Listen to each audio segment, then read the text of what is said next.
welcome for coming out. My name's Bill Delainey. I'm with the Saskatoon Heritage Society, and as such I'm quite pleased to lead this tour, tell you what I know about this, one of the first heritage properties in Saskatoon, declared by the city. In 1982, Saskatoon's centennial year, they celebrated the centennial of the establishment, founding of the city. The city saw fit to finally protect a designated number of important artifacts, you might call it, of the years of its beginning. One of which was this cemetery. Another one was the Mar residence on 11th Street, the oldest house in town on its original site, and the little stone schoolhouse, okay, that used to be up where Victoria School is now on the university campus. But they are tangible things left from that era. As I say, it's just unfortunate that they waited until then to actually declare this a designated site to be protected. Because as you look around, you'll see there's about 70 headstones or so scattered around of the what's known. They don't know exactly how many are buried out here, but from various sources they know of 140 some are known, and there's believed to be maybe another 20, 25 that possibly were here or were here because of, I'll mention about some, or I'll talk about some of the moving of it. Now, what I want to do is, as I say, take you on a bit of a tour, but I think what I should do first is just run through briefly how this cemetery came to be here at this particular location and in the condition that it is over the years.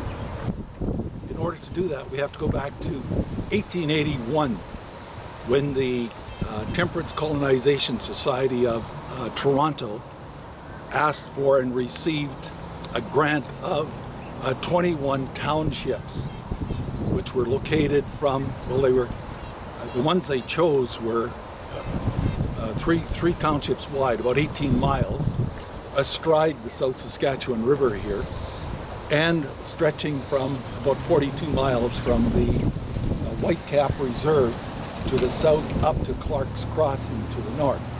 And the idea was that they were to populate this or settle this area.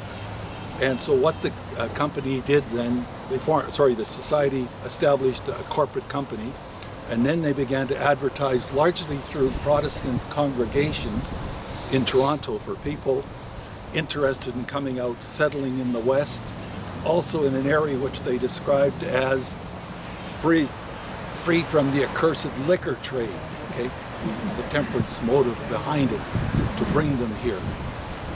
In 1882, John Lake, the land commissioner of the Temperance Society company, then made a trek out here with a number of prospective representatives or potential colonists, and what they did was they established an administrative center, which is, of course, Saskatoon. And the way they located it is somewhat central, but it was Chief Whitecap. If you've seen that statue downtown, you know, it's where he's pointing to the place where the buffalo had been crossing the river for many years, because it's a low bank on both sides rather than the typical high-low.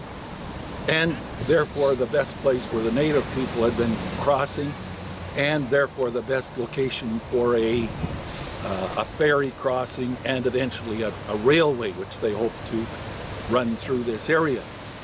And so Saskatoon as such was designated, okay, that first little area, which is today is Nutana.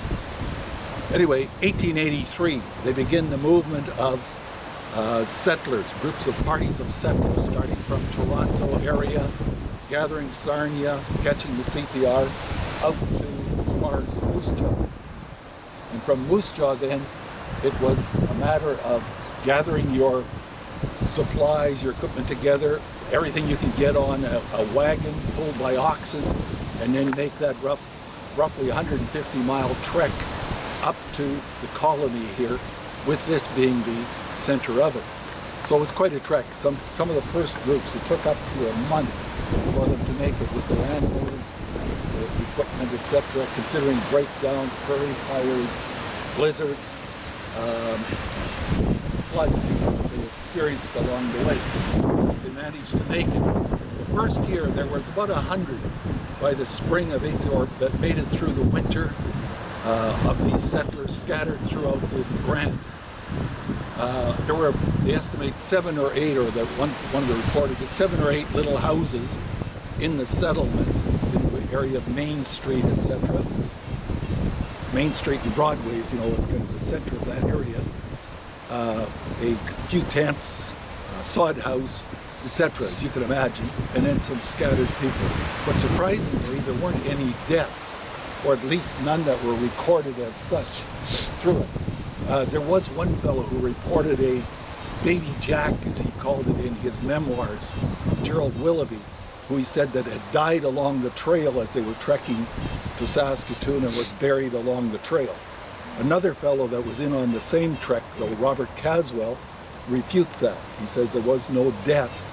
There was only one lady on this first trek. She was pregnant, but she didn't give birth until a couple of months after they were here, Mrs. Cush, to one of the Cush family. But so they made it through that. The next spring, of course, there's another group coming, or groups of them, some in kind of drebs and drabs, some in groups that show up to reinforce, expand the settlement. They're quite happy with this. However, one of them was, I was going to mention then, and that's what got this started, was a young man, not that, I guess he was not that young, but about 40, 45 years old, by the name of Robert Clark. His wife Eleanor and their 7 children had made that same trek to Moose Jaw.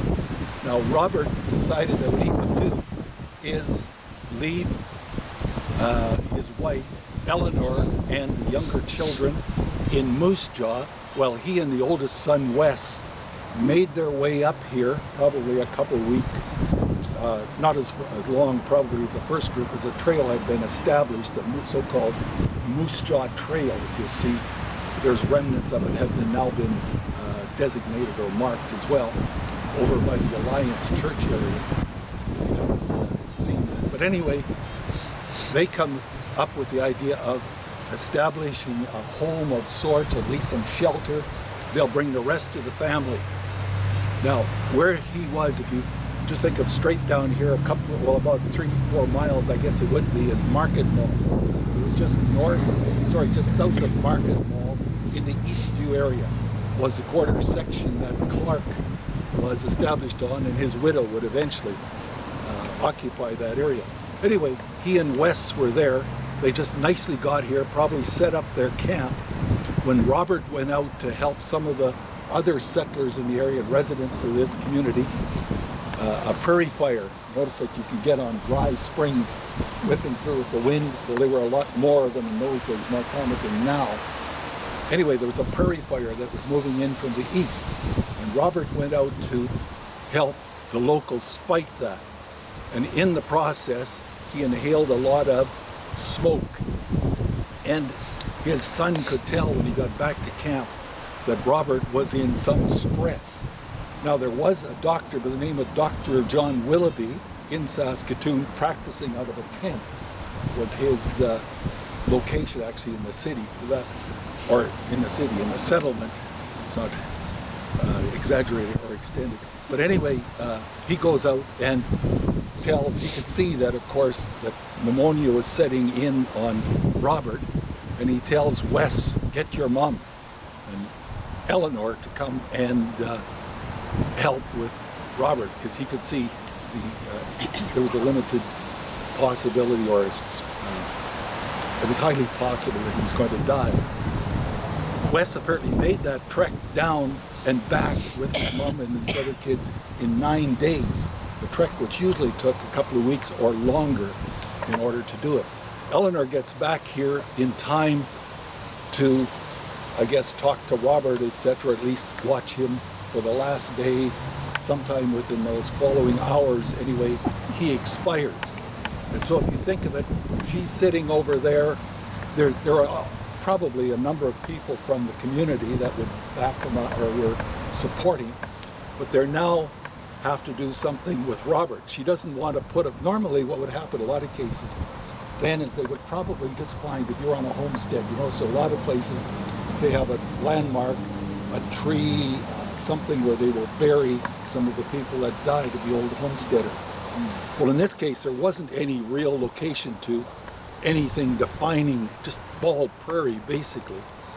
And so they decided, I suppose, with her to satisfy what she would like to do, was to find some place which would be more idyllic than just out in the middle of nowhere to put them in the ground.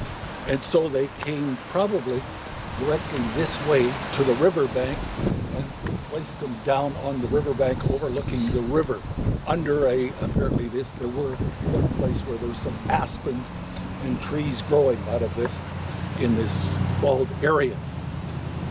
And so this is what got this started as a burial ground. Now over the next couple of years, the next 4 years, they know of at least 7 others that were buried here that died. One was a soldier by the name of Napoleon Charpentier, who was a gunner for, remember the Northwest Rebellion, or resistance as we call it, took place in 1885 that year. And Charpentier was wounded. He was a gunner, apparently operated a Gatling gun for Middleton's troop up at Batoche. He was shot in the legs. They basically brought him back here, tried to amputate whatever to staunch it, but he died in the process. And so he was buried out here on the riverbank. 1885, Thomas Copeland, another settler who occupied what's the university campus area as his holding, his homestead, where the university hospital is, etc. A former pharmacist had helped to nurse some of these, care for some of these wounded soldiers that were brought back from Batoche. His little daughter, Jessie, apparently became infected from some of the bandages that were left or around the house. She becomes ill, dies, and they place her up here. Over the next couple of years, there was another young girl, 15, in 1886. Her father, James Hamilton, see the exhibition grounds over here, is where he farmed, right on that area, or part of it. She died of influenza at 86, 15-year-old.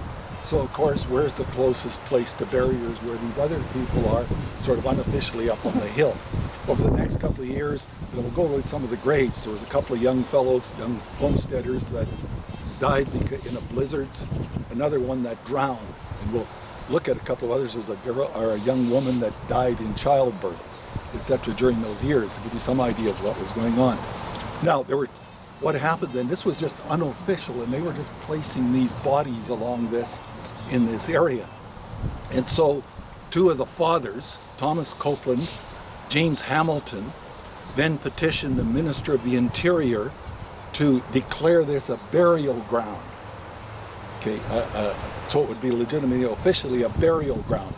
Because actually what it was, Section 20 of Township 35, Range 5, I guess it is, Township 36, Range 5, which extends across the river here. There's just a wedge. This is actually kind of a wedge of about 21 acres. And there was a fellow that had made entry on it as a homestead, okay, on this quarter section by the name of Andy Laplante.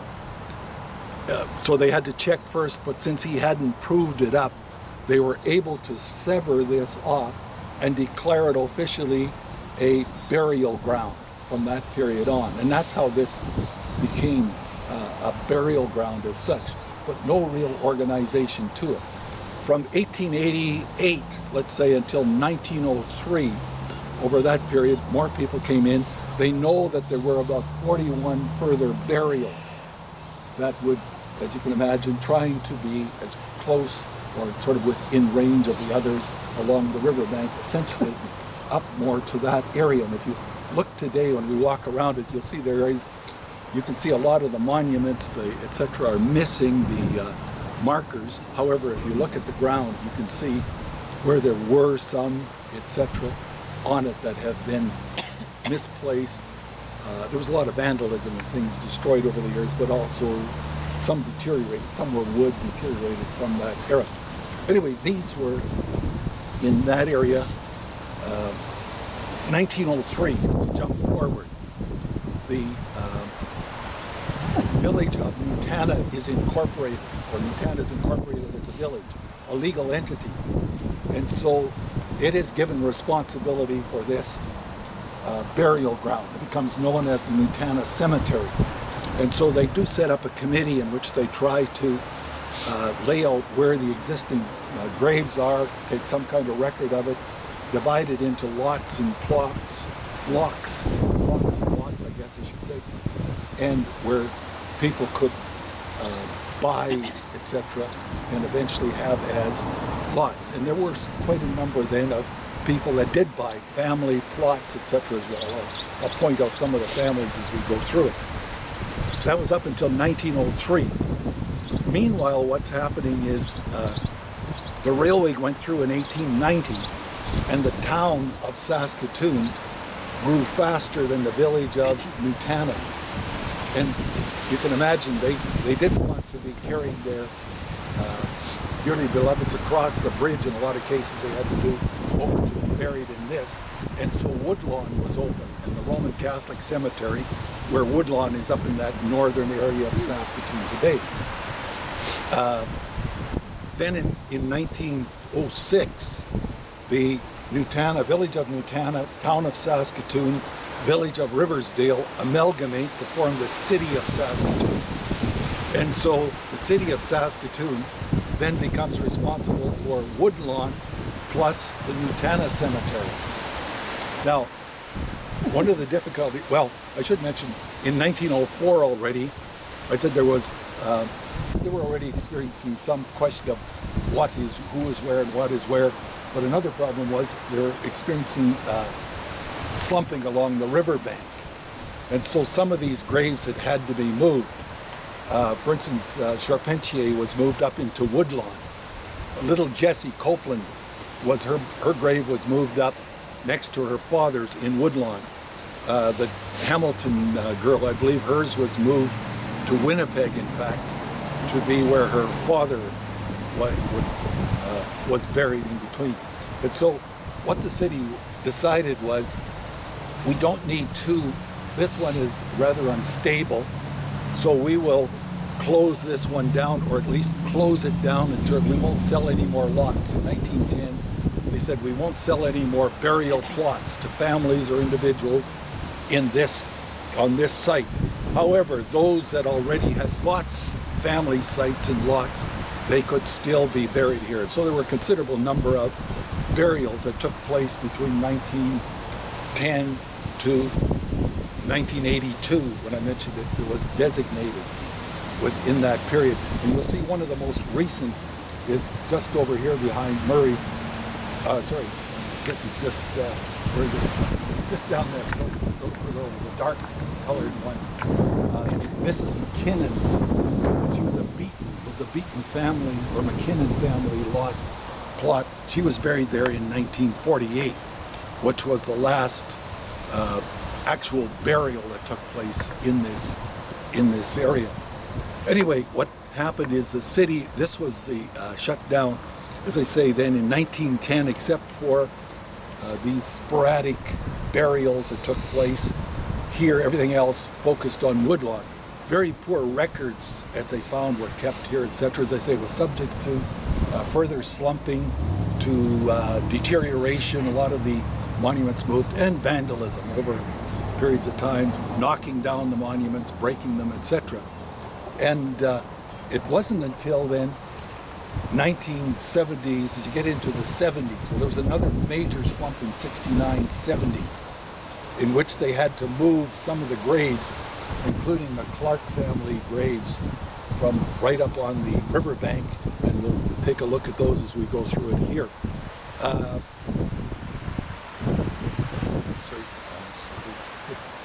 was going to mention that. Yeah, they moved some of these graves due to the slumping, etc. Then in the 1970s was formation of the Meewasin Valley Authority with responsibility for developments that had taken place along the river. And in 1980 was the Saskatchewan government passed the Saskatchewan Heritage Properties Act, which made it possible or enabled Saskatoon to pass its own heritage properties protection bylaw, okay, in which they then designated this, along with the Mar residents and the Stone School, as heritage properties, and they set up a committee to look after it, try and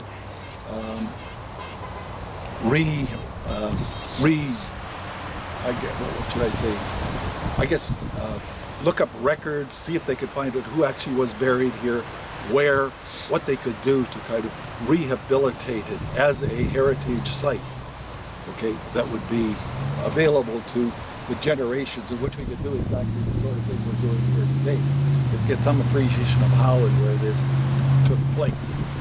Anyway, that's sort of long, or to make a short story long, that's basically how this came to be here in this particular fashion. Now, what I'd like to do is, as I say, I've got about a dozen, I wasn't expecting any of this, but they're little maps of this, so maybe I'll just ask you to, I'll give you a couple if you could pass them out over there, and if you can share them.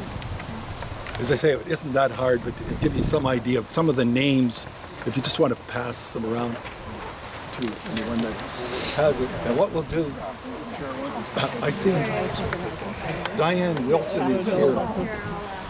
Dianne, sorry, come here for a second. Sorry, I was just going to mention, now what I'd like to do is walk through these and point out certain things, but when I'm stuck for facts and information on some of these families, I usually fall back on Dianne. So fortunately, she's here. So what I'll do is point out some of the things I want to say, and someone else who can probably give you a lot of other little details on some of these families and developments is Dianne, if you wouldn't mind giving me a hand in that, given the numbers. Okay, so if you see, what I'd like to do, if you look at that map, I pointed out, for instance, the McKinnon is the last grave, the beaten McKinnon stone there is the last grave in this yard. Now I'd like to go over and we'll look at that of starting with the first grave that was here, which was Robert Clark, his family, and then we'll talk about some others as we go along. You'll see them, I've numbered them on there, that dozen of about with number 1 through 13, I guess they are, that I put on there. Okay? If we did get a map, could we come to your house or something? Sure. I wish I'd wrote off more. I thought a dozen would be here. Well, it's right here. I know there. Okay. Well, you would come this way. I'll point some others out as well.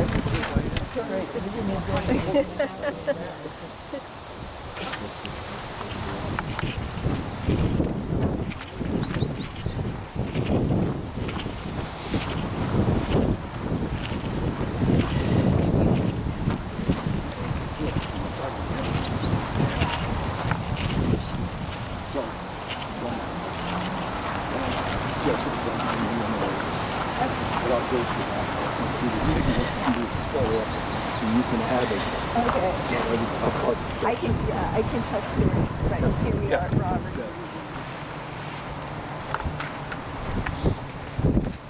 So I'll start here with.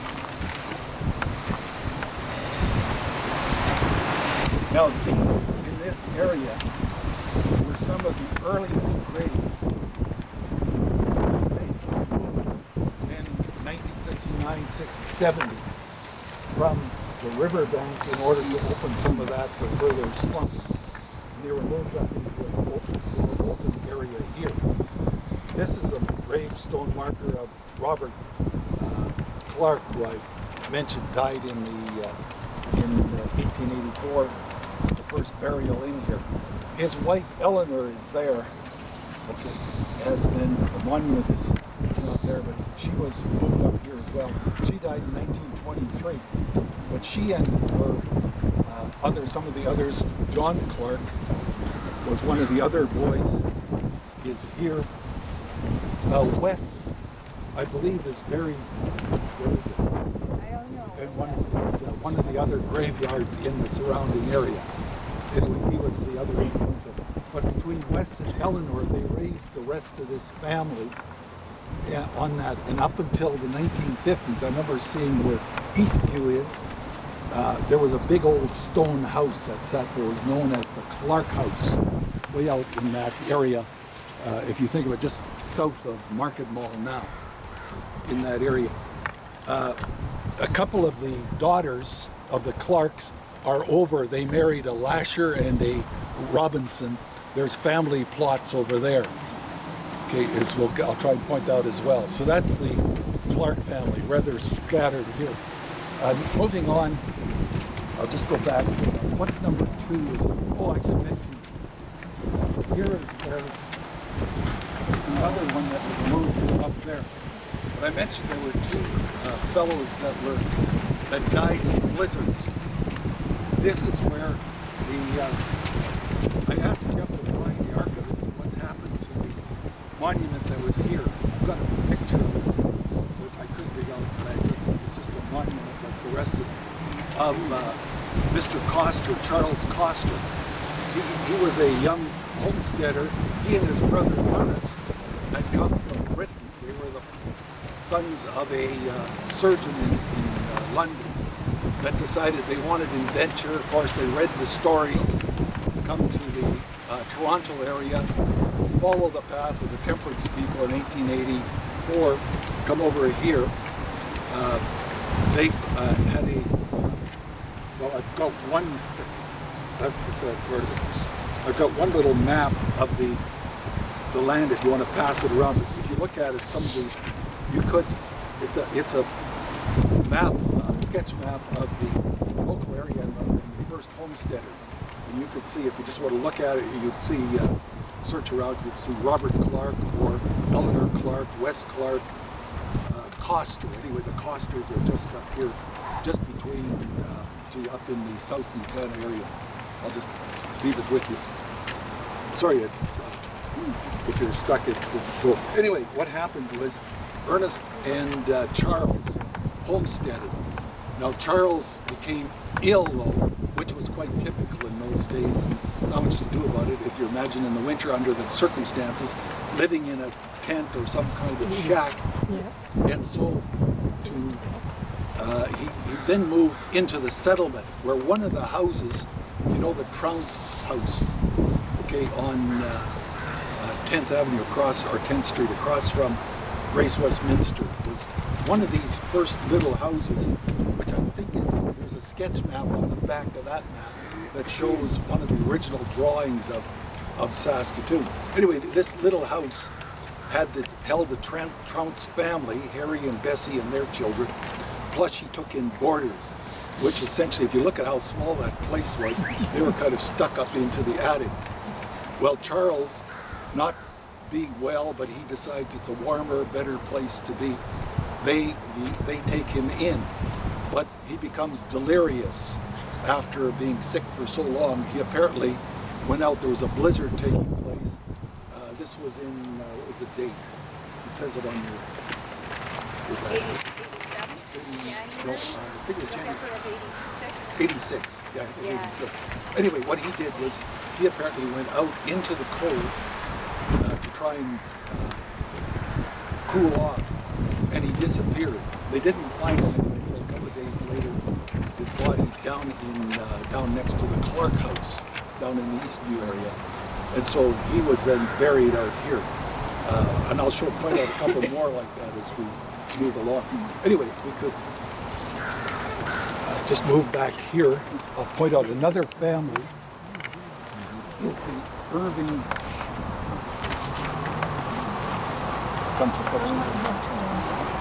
Here's one you can see featured quite often is the Minnie Caswell. The Caswell family, or a number of the Caswells, the first of all, Joe and Robert, and then followed by some of their brothers, came out here originally with the temperance colonists. Okay, and anyway, Minnie is the daughter of Robert Caswell and Frankie Irvine. Irvine. Okay, the Irvines, as you'll see, are here as well. Now, Robert had come out here with his brothers, I said, very quickly. He had homesteaded up at Clark's Crossing. He then, what changed, as he said, very much changed his life was he came down to the ferry one day to Saskatoon, and there he ran into a young miss by the name of Frankie Irving. And he carried out a very quick courtship. And I think they met, this would have been in May, Victoria Day of 1884. They were, he apparently proposed in July, the third Sunday of July, I believe he says, and they were going to get married. However, Frankie's brother, Will, who she was supposed to be serving as housekeeper for Will, well, he built his own homestead, objected to it, and was going to do whatever he could to stop this wedding. And so what Robert did was he and Frankie eloped, and they headed for Prince Albert, where there was a Presbyterian minister station, and they were married up there. Now, they came back, and then of course, that's Robert Caswell, as you'll later, Caswell Hill subdivision. He farmed this Caswell Hill subdivision. It was named for him. Caswell School was named for him. One of his sons established the Caswell's menswear, etc. Well, Wallace, who started or established the menswear, was the oldest son. Then there was Walter. They're both buried out in the Woodlawn now. And Percy was the third son. And then in 1896 was Minnie Caswell. But she died at 4 months and was buried, well, up there, since been moved down here. Okay. And, one of the other things, if you go through Knox Church, United Church, you'll see in the big north window, I guess it is, there's a plaque in memory of, placed there, or the window donated by Robert and Frankie in memory of their daughter, Minnie. As I say, the rest of the Caswells are over in Woodlawn. Apparently, they were going to move the grave, but never got around to it. And I believe now all the Murray was the last of the Caswells, sort of that generation, and so it's probably here for the future. The Irvine family then, this I believe was a nephew of Frankie. Charles and Elizabeth were the old couple. They're married up, yeah. Charles is buried up there. And This is the younger one. they had a large family, Frankie, I think, and Will being some of their children, but they also had Katie, who married George Hilliard, and she's over there, and I think she died in childbirth, Yes. yeah. And This so, was 1909. yeah, but he was 84, okay. so this was the So I'm not sure. the original. There's another one. There's some question as to which one is the father Well, and the son. well, the thing is, though, that their daughter Elizabeth married a Charles Irwin. Yeah. So you've got the Irvines and the Irwins, and there's confusion over that. But what was interesting in my researches was when they moved these graves in from the edge, there were the old couple, Charles and Elizabeth Irvine. And then there was another woman and a baby. And it was not clear as to who this woman and baby were, but I think it was their daughter Elizabeth, who was married to Charles Irwin and died in childbirth with the baby. And so they were buried here. Charles Irwin, as a widower, went on to marry one of the Cush girls. So I told you. Dianne knows. Yeah, it's like moving to a little community and you figure out who's married to who. And I do have a copy of the research that was done, and you could see the names of the families, including these people, and you'll see the Irwins and Irvins and the Caswells and the Clarks, etc. So I'll just, if you want to glance at it out of curiosity, Just- you can. Is this Just stuff But just give online? you some idea of the ones that are known. Yeah. And I talk about Sure. Katie Irvine, Yes. who's just over here, married George Hilliard and died in childbirth. George was one of the carpenters who built the Mar residence. George Hilliard and David Hattie had come on the May Queen, the steamer, in the spring of 1884, along with Sandy Marr. Mr. Marr was a... I'd just like to move up to Okay. the Margaret Bar. Right, okay, we'll before move up we to get- Margaret Okay, if we Bar. could just move up. Sorry, can I ask a question before Yes. you get too far into the next family? Was this established cemetery related to like a religious order or church or anything in any way? No, it's the same. It was just It just developed because developed, it was a pretty and place. then when they declared it a burial area, the Department of the Interior said for people of any denomination. So it was that unusual at that time to was. be I not think it related to a was. church?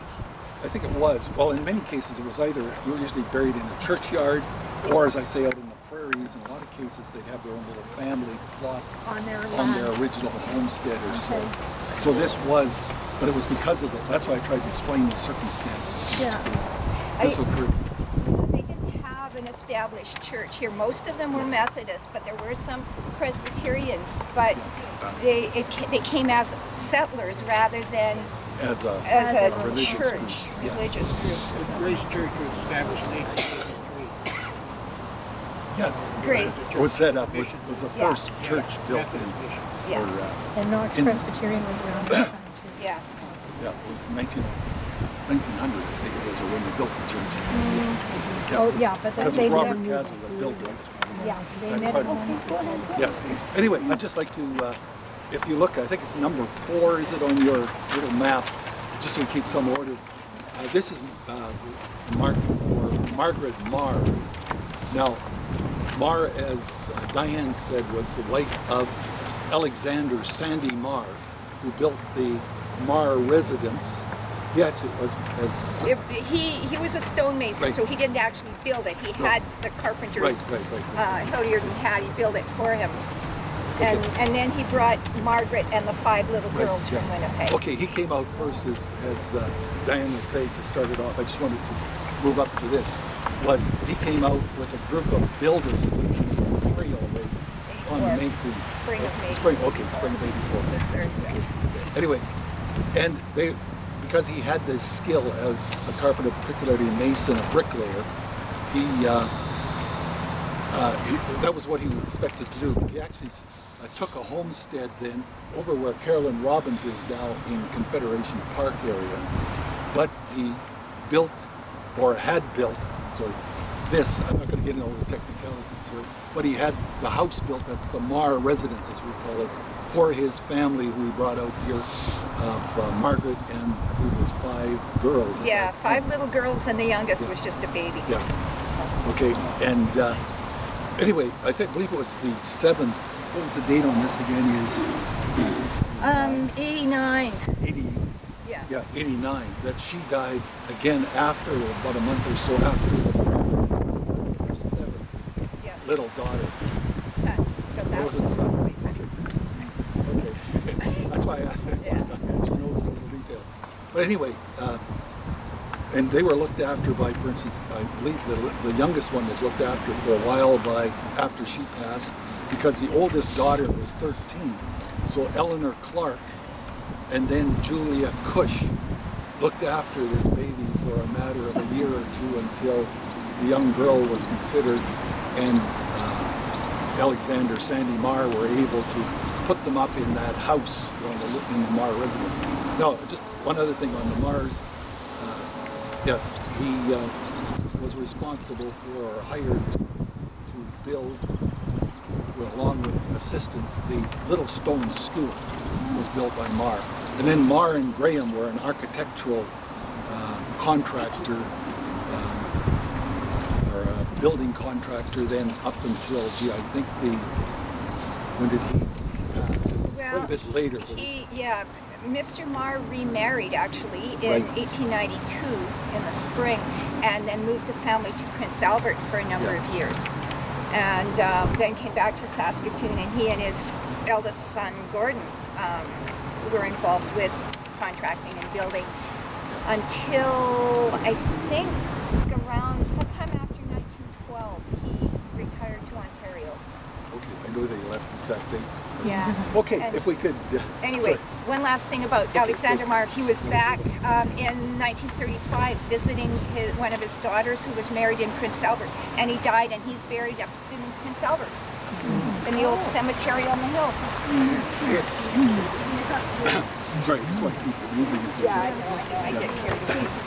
Okay, this is the stone for John Clisby. He was a Northwest Mounted Police policeman that was stationed here from, I believe, was 86 to 1901, I believe, when Saskatoon became a village, and served as on the detachment, of which there were one or two usually placed here, Northwest Mounted Police. Then when he retired from that, he became Saskatoon, the town of, I guess it was the town from 1903 to 1906, policeman in here. And he was buried here then. He retired, lived here with his wife, who was also buried. Now, there isn't a marker, but she apparently was moved to this location also. The one thing a couple of things interesting about Clisby, he was known, there's a story told about how he, sort of part of that claim of the Mounties, that they always get their man. You've heard this story maybe of Clisby, but what happened anyway, I've heard the variations on it, so I'll give you one at least, there was a man that was captured for whatever purpose somewhere to the north toward PA, and was being escorted down in handcuffs to Regina, right? Yeah. And he was on his way and came through Saskatoon. On the train. On the train, okay.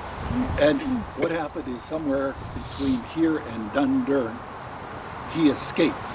And so the message was sent back to Saskatoon to the Northwest Mounted Police, of which Clisby was here, was located on the west side of the north side of the river. And so what they asked him to do is see what he could do to capture this culprit, okay, or this escapee. And the story is that what he did was he took his horse, because the ferry wasn't running at that time. The only way was to walk across the open tide bridge. And so it was very difficult to get across, so at that particular time of the year. So what he did, he persuaded his pony, somehow his horse, to stand on a pump car, one of those where they do this. And he apparently pumped it across the bridge to the east side here, and then lit out in pursuit. And the story is that he caught him somewhere, this fellow trying to saw off his handcuffs in a settler's tool shed or something to that effect. Anyway, he got his man, who was then put back on the train and carried on. The other thing that was interesting about this, they said through all those years, from 1903 to the 1980s, when they started to maintain and look after this graveyard again, the one stone which was always maintained and the grass always cut around it was this one, because that's what the Mounties did. Okay, that whoever was placed here, they always saw to it that this grave was maintained. Now again, it was further back and was moved forward after 1970. Okay. Yep, that's probably. Okay.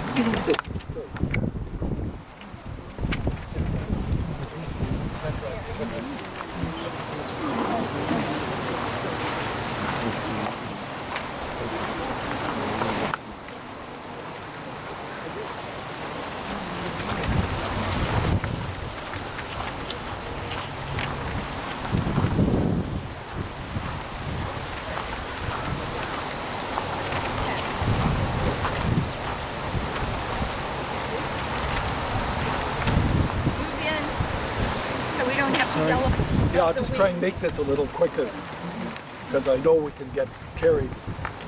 And, anyway, this is just for a change of tenor here just a bit. This was later, I believe 1906. Yeah. Was Walter, was a 15-year-old boy who was hunting rabbits apparently down along the river and accidentally shot himself, or at least that's, as far as they know, that's what happened. I don't know much more about the white family. I couldn't, there's a number of whites in the Henderson's directories, but to get more to the story than that, I really don't. Can I Don't know. interject? Okay. Walter White was the middle son of three who were supporting their widowed mother. And they lived down at the bottom end of Lorne Avenue in an address that doesn't exist since the freeway went through. Walter and his older brother, maybe his younger one too, delivered telegrams for a job. And one afternoon, Walter had finished, and he went home and got his little gun and went hunting rabbits along the river where Rotary Park is. And he shot one, he didn't kill it, so he thought he would try and club it, and the gun discharged and wounded him in the abdomen. He tried to crawl, and the workmen were clearing brush for the new traffic bridge. And so he was crawling over towards them, and they discovered him. They called the two doctors in Saskatoon. One was Dr. Valens, and the other one, I think, was Dr. Stewart, who came and looked at him and said, "Nothing we can do." So they carried him back to his mother's house where he passed away. He was how old then? He was about 15. 15, I think. Anyway, I told you. Okay,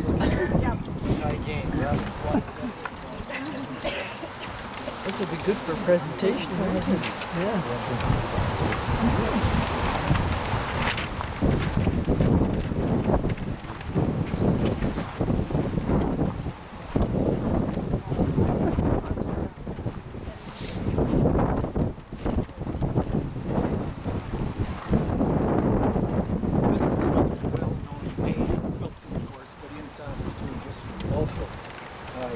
Going back, Robert, sorry, James, I believe.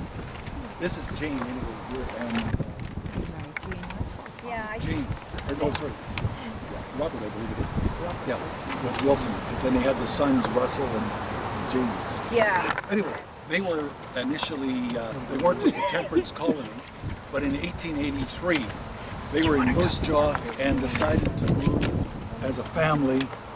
I believe his sons are already approaching adulthood, moved to, I believe it was the Beaver Creek area first of all, tried homesteading, found that wasn't paying off all that well, so they went into raising cattle, ranching, which was a tradition with their family anyway previously, and did quite a bit better in the Moose Woods area where they could range cattle throughout that area. About 1900, I believe, he sold out and moved to Saskatoon, to the west town of Saskatoon, and bought a fair chunk of what is City Park today. Remember, there was a Wilson school in that area. Anyway, their sons then went on to, James set up one of the first stores on the west side with the former school teacher, James Leslie, wasn't it? Good, okay. At Leslie and Wilson, anyway, store, which is another old story. They went into, then Russell went into the wheat milling business, set up what became Saskatoon Mill, a flour mill, and eventually sold out to, what was the one that was just torn down? Quaker Oats, okay, eventually, that site, etc. of it. They were in real estate, cars, you name it, the Wilsons. Okay, if you just want to add No, okay, we'll just that's let that good. go and we'll move on. They're not relations to me, so I don't really know that much about them, except that they got to be rich and famous.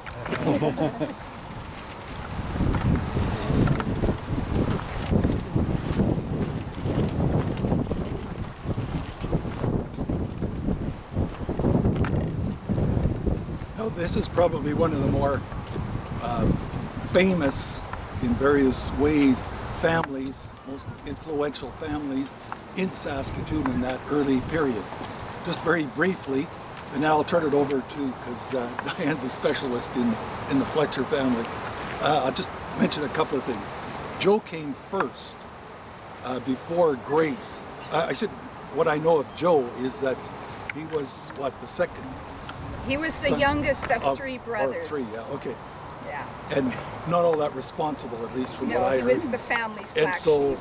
he got into trouble. He was going to study to become a doctor, when I read somewhere, and he pulled a few hijinks that he got kicked out of medicine, out of school, and was kind of wandering loose. Now, he then meets a person that's very much the opposite kind of personality, which was Grace Thompson, who was responsible, I guess, and raised her sisters and brothers, her siblings, very much a temperance advocate, a very strong Methodist, and also a very strong, what you'd call in those days, women's liber, I guess, for looking for the franchise, the right of women to have own property, or have homesteads, etc.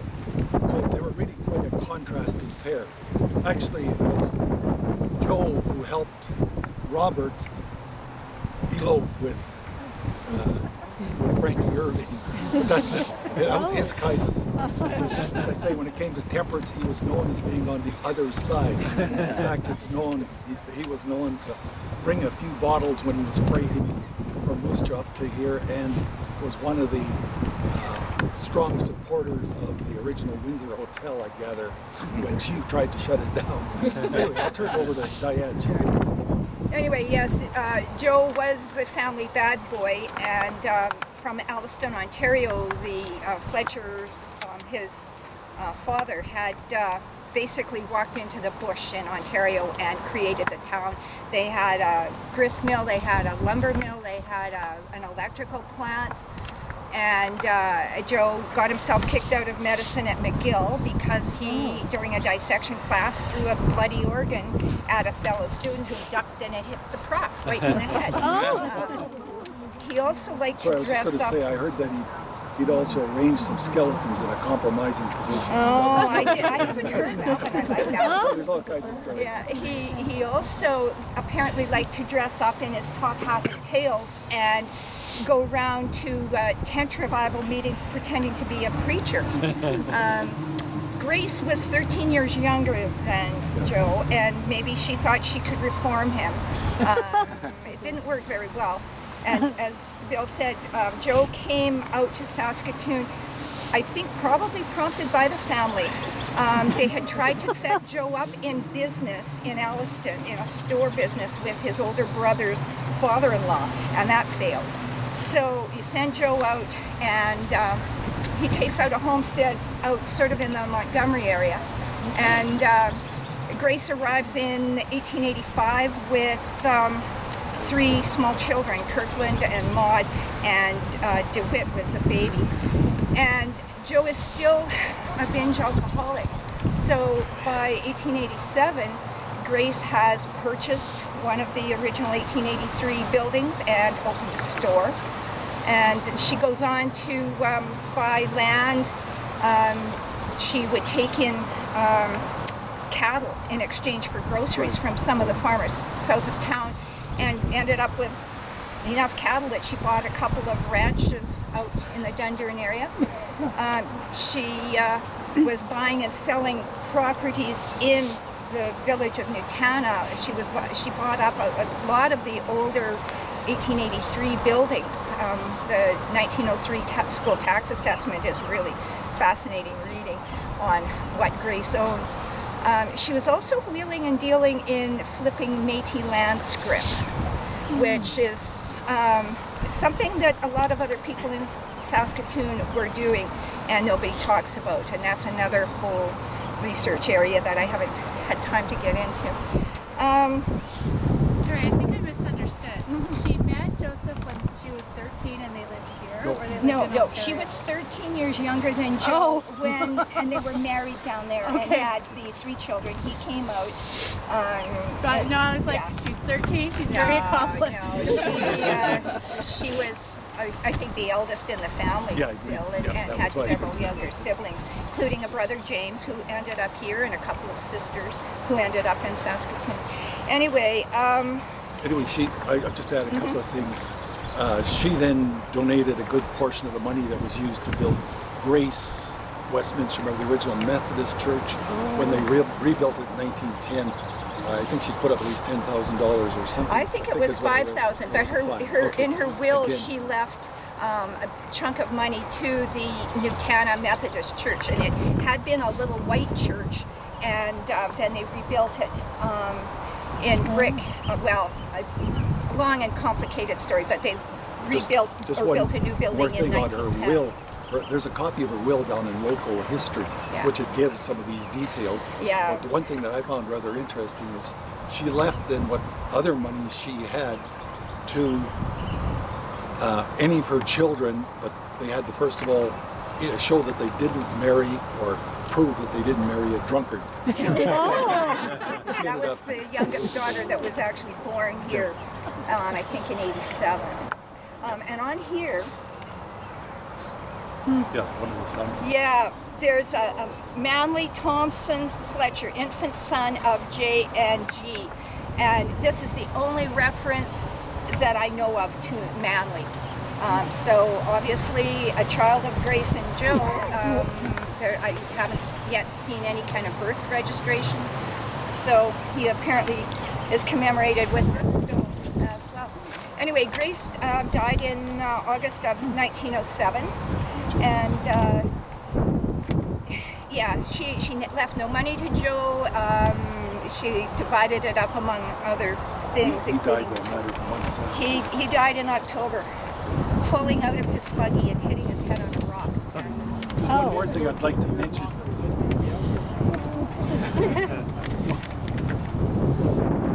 I just wanted to mention, if you saw that little map, there was one going around, the sketch map of the, yes, if you look on the back of it, is that original, the oldest map, sketch map of it. That was drawn by one of Grace Fletcher's Her daughters eldest, yeah, her from eldest memory, daughter. when she was probably in her 80s, I Yeah, think. And she could recall where a lot of these, now they're not, it's not absolutely accurate, but it gives you a good idea of what the settlement was like. Yeah, That's this daughter was about 4 when they came in 1885, and this map was drawn in the 1960s, I think, or 50s. Anyway, by Maud, Grace's eldest daughter, and she was yeah. Ellen? I was saying, didn't Grace Fletcher also Well, not Gabriel Dumont necessarily, but yes, in 1890, she got involved with the buffalo bone trade, and she hired Métis pickers to go out and pick bison bone off the prairie, and they hauled it into town, and then it was shipped to factories in the States mostly to be turned into fertilizer. In fact, she was the first millionaire, as they say, in Saskatoon, real business Yeah. woman. Yeah. She had a livery business. She had her fingers in a lot of pies.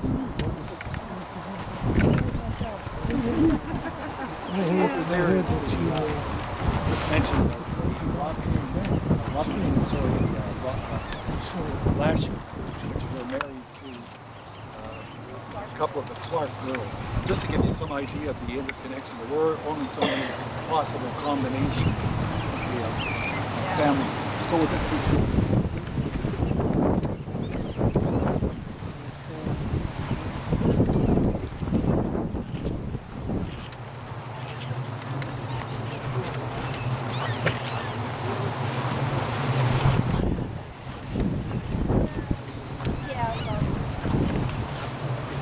just a lot of these groups came, or the temperance colonists came as family groups. You know, brothers, sisters, brothers-in-law, nephews, whatever kind of relationship. And one of those was the Lashers that are in the area that we sometimes refer to as Lasher District, which is down in the Corey area more. Then there was the Blackley family, of which there were a number of the generations and relationships like that lived up in the northeast area, the Blackley School District. There was a Blackley telephone district, etc. in that name because there were quite a number from the same family that lived in that area.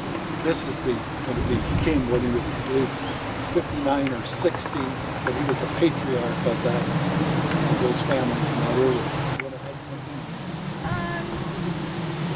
No. Okay. You know.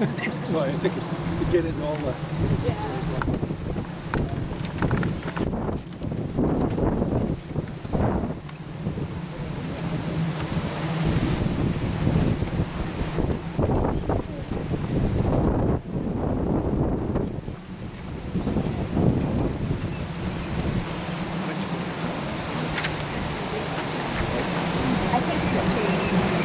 I was a little carried away with it. Not that I think it's a casual relationship. But, Yeah.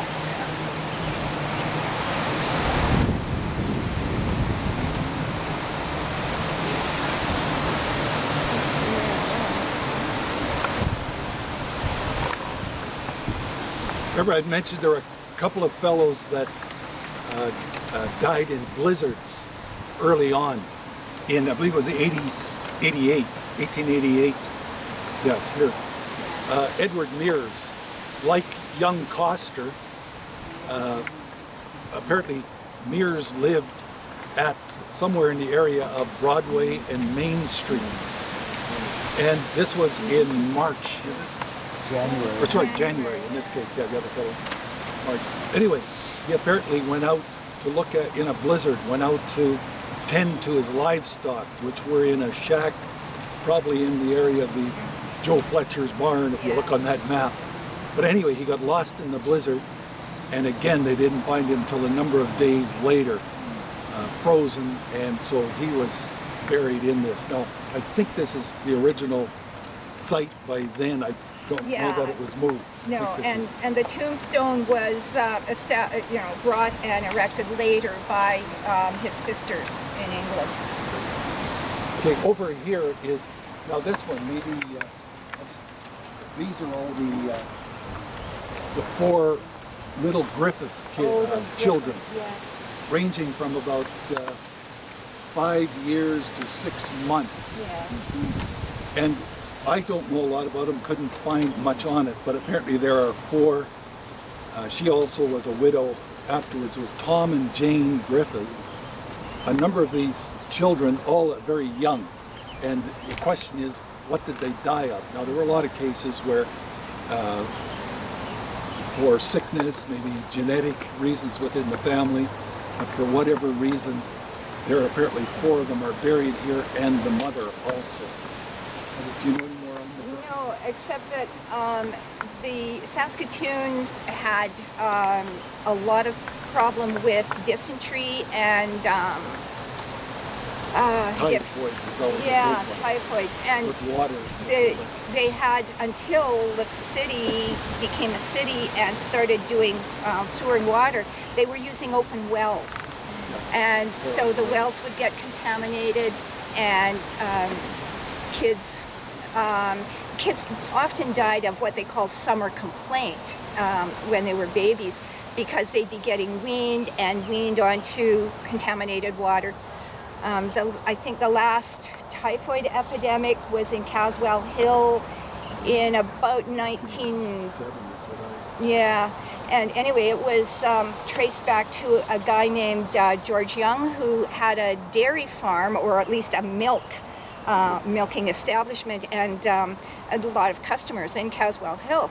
And so there was this typhoid outbreak in Caswell Hill, and they traced it back to his milk customers. And he admitted that he had had to water down his milk because his cows weren't giving quite enough to supply his customers, and his well was contaminated, and so he was charged, went to court, found guilty, paid his $10 fine, and walked away. Yeah.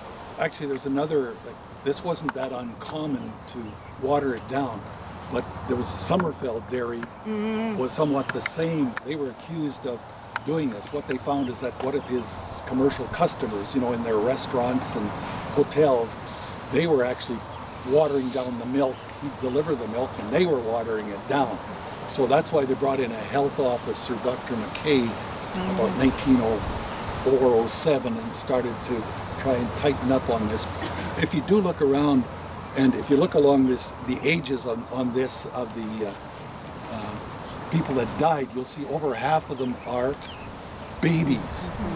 Out of this are, you know, below, or not babies, I should say necessarily, but under age 15 anyway, within it.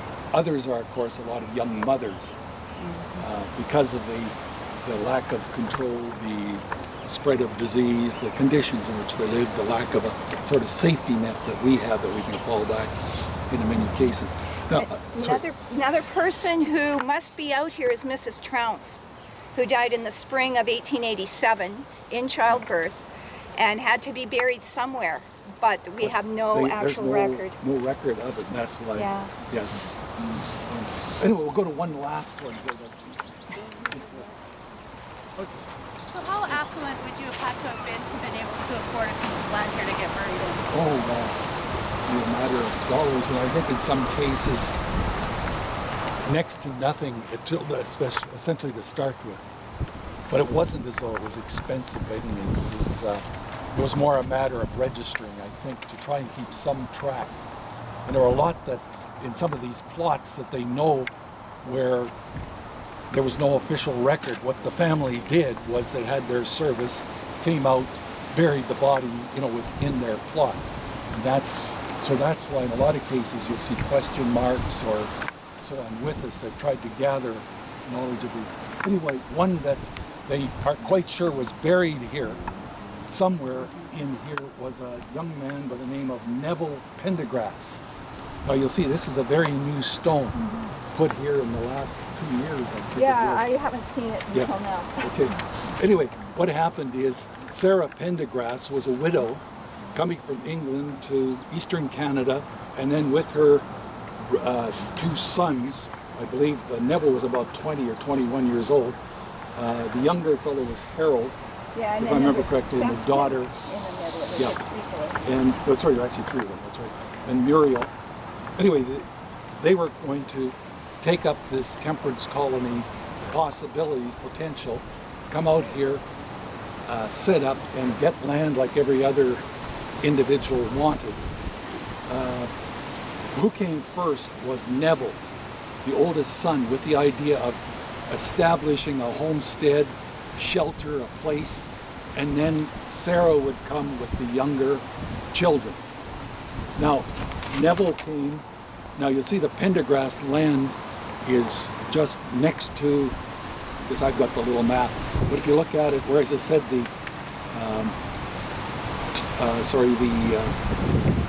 what's the name? James, the land, the exhibition ground. I mentioned it. Yeah, Hamilton. Hamilton. Sorry, the Hamiltons over there. On that by the exhibition grounds, just right next here. If you look on this side, if you drive down the street, the next quarter over was the Pendergrass quarter, the initial Pendergrass quarter. And there is a house, which I'll talk a little more about, at the end of the, almost down to where it turns into, where St. Henry turns into Taylor, okay, street. But anyway, what happened is Neville was apparently helping to move some cattle across the river in 1887, I guess it was, on the ferry, and he fell off. And before they were able to, I guess it was in this August, but this would have been probably in July or so that he fell off. Water was high. He was swept away. They weren't able to recover him or rescue him, and he drowned. So, and Sarah then was left with the other younger ones to carry on. And it was Harold then, who I believe the other two left the area, the daughter and the other son. But Harold then, and farmed with his mother, this quarter section, which you'll find just over here. And I believe it's at 1919 is the address on St. Henry. And you'll see this big green house that stands out with the widow's walk at the top. Well, that was the Pendergrass house that that they built, or that Harold built with Sarah. Pendergrass Road on the other side of the city in Fairhaven area was named for the Pendergrass family. Anyway, Obert Frigstad, architect, was the fellow who bought that house. He's redeveloped the house much like it was originally. It was a very nice house, and it's worth driving by just to look at it. It kind of sticks out. It was originally a farmhouse that's now been enclosed in the city, sitting on its original foundation. Anyway, he redid it. It's now been designated, again, a municipal heritage property. Okay, and Obert Frigstad lives in it. There's a big plaque outside showing it's been dedicated. And he also donated and located, now I think they think, or at least this is about where Neville Pendergrass was buried. And I don't know if they know for sure. Because if you look along here, you see how uneven it is. And you can see where there are graves over the years where the stones, etc., are missing. Anyway, were there any questions? I didn't want to carry it on too long here because we said about an hour. Is any of this information online? Is there a website where any of this stuff is gathered? Or? It's there, but it's all over the place. Yeah.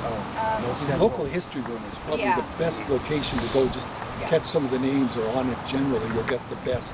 But you have to kind of put it together as you go. I am going to write a book. Good. Anyway, were there any other questions? I'd like to thank, anyway, Dianne, if there are, for filling in or helping me with this, because I knew she's a walking fund of facts. Yeah, I like trivia. Anyway, Harold Pendergrass married Poppy Clisby, Yeah, she's got- daughter of John Clisby, the Northwest Mounted Police / Saskatoon's first police officer. And Muriel, Harold's little sister Muriel, married David Taylor. Now, Taylor Street, I never knew why it was called Taylor, because it's, all of the rest of the streets have numbers. But David Taylor's homestead was where the Queen's House of Retreats is. And so he was farming there, and the street got named after him, and he married Muriel Pendergrass. This is, as I say, this is the kind of information that's available in local history, like Yeah. these maps and so Yeah. on, but you have to kind of look around to kind of bring it together. Anyway, what I'd... But Bill, thank you very much for doing this. This is great. Yes. Okay, well, it's our pleasure. Well, what you might do is just look around this area and peek over the edge. You can see where they built a little bit of a breakwater, I think trying to protect, because this is constantly being undercut. And if you give it a period of time, more of this is going to be undercut, and they'll have to keep moving, like they moved some of that before. Okay? I just have a quick thing. We just want to know how you heard about this. So just by show of hands, who heard about this on social media? Okay, so a couple. Who gets it from like Heritage Society newsletters or emails or stuff? Did we put out any flyers? Anyone seen a flyer? CBC. Oh, okay. Yes. Okay, so that's the way to do it. It was very good. Yeah, it was very good. Poster? Okay, awesome. You're interested. I just, Okay. I just want to thank Al and Dianne and mention that on our site now, I think it's our site or our Facebook page, I think Al did the article on the cemetery. You didn't do it. Who did the big article? There is an article No, there is. I thought it was on. you. That was me, but I Oh, just like okay. cobbled it together from some stuff. Yeah, okay. So there is, and our website is a work in progress. So if you keep checking it, you'll see events coming up, and Is this the Heritage it's Society? www.saskatoonheritage.ca. Or you can find us on Facebook at Saskatoon Heritage Society. Yeah. Thank you all for coming. Okay, thanks again for coming out. Thank you very much. That goes along the river, just on the outside of